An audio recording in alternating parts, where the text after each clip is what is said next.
siya po ang tagapagsalita ng Migrante International o si Mr. Chat Dimaano. Sir Chat, good morning po. Magandang umaga po sa inyong lahat at sa mga tagapakinig at mga tagapanood. Magandang gabi. Magandang umaga po sa inyong lahat. Opo. Sir Chat, opo, good morning po. Una ho sa lahat, baka po yung iba hindi ho pamilyar no, sa atin pong grupo. Ano ho ba ang mandato ng migrante? Ang Migrante International ay pandaigdigang alyansa ng mga pangmasang organisasyon sa ibayong dagat. Maraming mga alyansa ng mga alyansa kung sa labas ng Yun. bansa, mayroong mga organisasyon, mga progressive organization, makikita mo dyan ang migrante. Kadalasan meron kaming present sa halos lahat ng continent maliban sa Africa lang halos wala eh. North America, Asia Pacific, Australia, yung part na yan, New Zealand, meron kami dyan. Europe especially. Opo, Sir Chat, since sa Monday na po yung ikalimang sona ng ating Pangulong Marcos, balita po natin na isasabayan niyo daw po ito ng mga pagkilos. Ano po ang inyong pangunahing mensahe sa isasagawa niyo po ng kilos protesta? So, magkakaroon ng pandaigdigang protesta. Nagsimula na yan actually nung pang July 18 sa Australia, nagkaroon sila ng press conference. At ngayong 22, magkakaroon din kami ng press conference na pandaigdigan din. Dadaluhan ito ng iba't ibang chapter galing sa iba't ibang continents. May representative ng North America, Canada, UK, tsaka Middle East, tsaka Asia Pacific. Mamaya yan, alauna po ng hapon, magkakaroon ng press conference. Pagkatapos, magkakaroon ng pagkilos sa 23 ng panahon na itong buwan din na ito. Bukas po. Opo, magkakaroon ng pagkilos yung Europe, Migrante Europe. Pero online yung kanila. Tapos sa 25, sa North America, sa US, sa Portland, magkakaroon din ng pagkilos.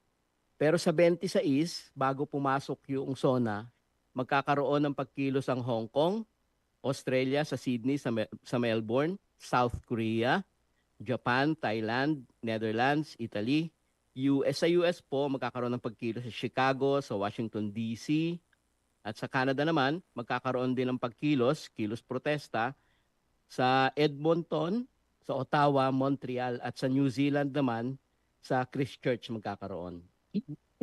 Opo. Sorry po. Opo. Pero Sir, sa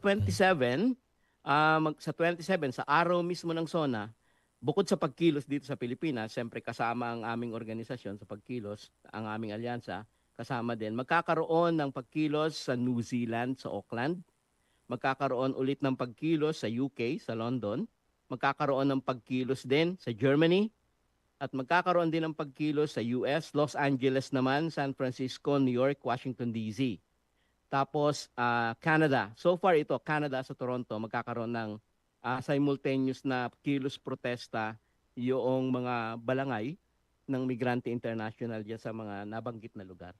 opo. Kung kayo ho ang tatanungin no, sa Migrante International, ano ho sa inyong palagay ang kakulangan ng Marcos administration sa pagprotekta po sa ating mga immigrant at mga OFW na rin? Sa totoo lang yung pagpapatuloy ng pagluluwas ng mamamayang Pilipino na ibinunga nung kabulukan ng ating gobyerno. Sa kasalukuyan magtataka kayo hindi kayo nagtataka para bang dapat asikasuhin ay yung interes ng mamamayan. Tumataas ang presyo ng gasolina, ang taas ng inflation, ang mga kababayan natin ang baba ng sahod, hindi kayang bilihin yung mga ordinaryong bilihin. Hindi kayang bilhin ng mamamayan. Ito yung pinagmumulan ng pagluwas ng mga OFW sa labas ng bansa. Sa totoo lang yung gobyerno, imbis yun ang asikasuhin, politika ang ginagawa ng gobyernong ito. Nagbabangayan, nagbabantaan. Wala pa akong nakita ang gobyernong ito sa kasalukuyan na gumawa ng mabuti. Imbis na halimbawa, imbis na kontrahin yung gerang agresyon na nakakaapekto ng US dito sa gitnang silangan, na nakaapekto rin sa mamamayang Pilipino ng mga OFW. Kinampihan pa. So anong nangyari? Tumaas yung presyo ng gasolina at nagtaasan din ang presyo ng bilihin at hindi pa nasiyahan. Itong Paksilica naman ngayon na magiging target yung Pilipinas ng mga kaaway ng US. Nagtataka nga ako, natatawa nga yung ibang tao kasi sabi nila ah, itong Paxilica gagastos ito ng tubig na sa isang araw Mm. na kinukonsumo ng 3 bayan, gagastusin lang niya sa isang oras. Opo, Ah, kasi yung ano para dun sa 1,000 anong yun sa hub na yun sa AI hub na yun. mm, 1,620 yan na basta libre lang ipinamigay ng gobyerno ni Marcos. Samantalang yung mga magsasaka walang lupa, ipinamigay mo lang. Itong mga usapin na ito, usapin ng pagbebenta ng patrimonya, pangangayupa pa sa dayuhang interes. Ito yung mga dahilan kung bakit lalong naghihirap yung Pilipinas sa totoo lang. At pag naghihirap ang Pilipinas, mababa ang sahod, walang makain ng tao. Ang tendency ng tao lumabas ng bansa. Maghahanap ng green pasture nga. Pero paglabas naman sa ibayong dagat, ang nangyayari, mas pinagsasamantalahan din tayo sa ibayong dagat. Hindi lang sinasabi, pinapaganda. Ang problema kasi, nakita ng gobyerno na yung palang mga Pilipino pwedeng pagkakitaan. Walang trabaho dito sa Pilipinas, hindi magsilabas kayo. Ngayon, ang gagawin ng gobyerno, nagtayo pa ng DMW, di umano para ipagtanggol daw yung interest ng mga OFW, pero hindi naman yun yung totoo. Kasi may DMW nga, pero my God, mabibilang sa daliri ang natulungan ng mga ito. Mas naghahanap ito kung saan pwedeng ibugaw yung mga Pilipino sa labas ng bansa. Sabi nga natin, dito sa Pilipinas, pinagsasamantalahan ka na ng dayuhan. Pagdating mo sa labas ng bansa, pagsasamantalahan ka ulit. Napakasakla po ng gobyernong ito na walang inisip kundi mga yupapa sa dayuhang interes. Hangga't hindi nagkakaroon, hangga't hindi tumitindig sa sariling paa yung Pilipinas, talagang wala tayong pupuntahan. Sir Chat, ano naman po yung inaasahan nyo na magiging tugon ni Pangulong Marcos or posible ba, tingin nyo ba, mababanggit po yan sa ikalimang sona ng ating Pangulo sa Lunes? Malamang, malamang, siyempre, SONA no? Sasabihin lahat ng maganda, pupurihin yung mga OFW. Para bang yung pag dumating yung mga OFW, di ba nilalatagan pa pag December ng red Ng red carpet. carpet. May regalo pa. Oo. Nire-red carpet pa tayo. Pero sa totoo lang, kung alam lang nila yung buhay ng mga OFW sa labas ng bansa, na second class citizen ka, yung mga OFW, yung Pilipino, ang pinaka-precarious yung kalagayan sa labas ng bansa. Una, pagka nagkaroon ng krisis, ang unang tinatamaan OFW, lalo na yung mga undocumented na mas malala pa yon. Pero yung mga OFW, sila ang unang binabawasan ng sahod, sila ang unang binabawasan ng oras sa trabaho, yung mga ganong usapin. Madami nakukulong, hindi magawa ng paraan, paano makakalabas, hindi ka bibigyan ng abogado. Sasabihin pa noon, meron ka pa akong karanasan nung nasa Korea ako Ang sabi pa ano daw 'yon, yung kailangan yung parang death yung parang kailangan death yung penalty halos para bago ka bigyan ng abogado. Kung ordinaryong mga kinulong ka lang dahil hindi ka basta pupuntahan. Opo, nababanggit nyo po yan, pati ho yung DMW. Ibig sabihin po, hindi po kayo nasisiyahan dun po sa response ng pamahalaan na pagtulong dun po sa mga, di ba ho, nagpapa-repatriate tayo ng mga OFW, halimbawa po naibit sa kaguluhan, sa Strait of Hormuz, o kaya po yung mga naabuso ng mga domestic helper. Pinapauwi po sila, tinutulungan din naman, binibigyan po ng ayuda. Ano ho yung inyong doon? Kumbaga assessment at grade? Mabuti sa isang banda. Pero nakakatawa diyan nung nagkaroon ng gera, namimigay sila ng pagkain, 'di ba, sa mga OFWs. Mm. Yung member ng OWA, masarap yung pagkain na ibinigay. Yung hindi member ng OWA, mga undocumented, ang pagkain binigay, ang layo ng diferensya. May picture kami noon kasi pinadala ng mga member namin sa Middle East. Doon pa lang makikita mo na agad, para bang bago ka tulungan, you have to pay.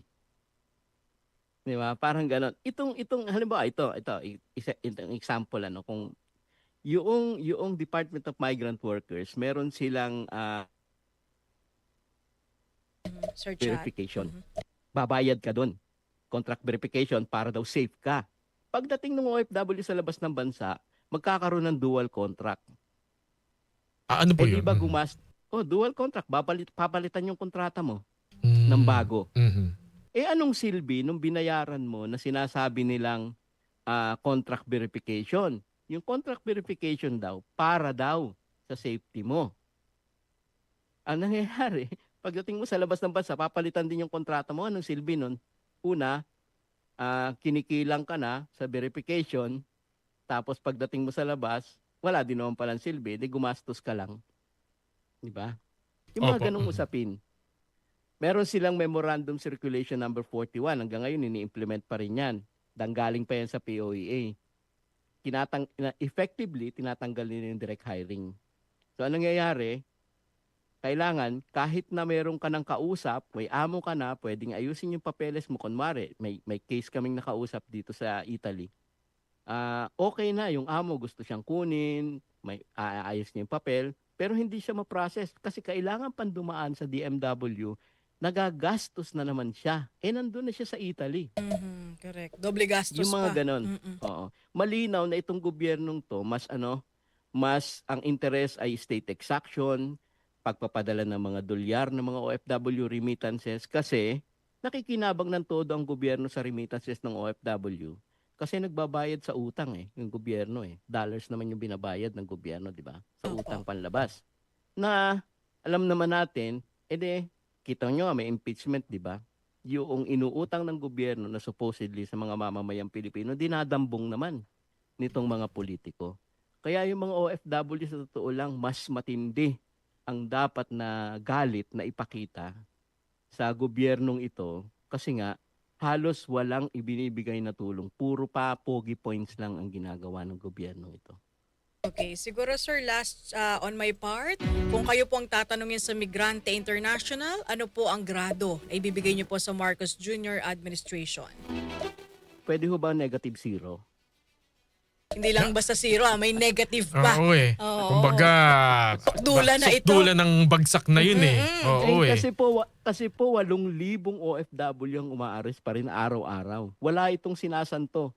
Araw, gabi, may Pasko, bagong taon, umaalis yan 8,000 Pilipino araw-araw na walang nakukuhang serbisyong matino sa gobyernong ito.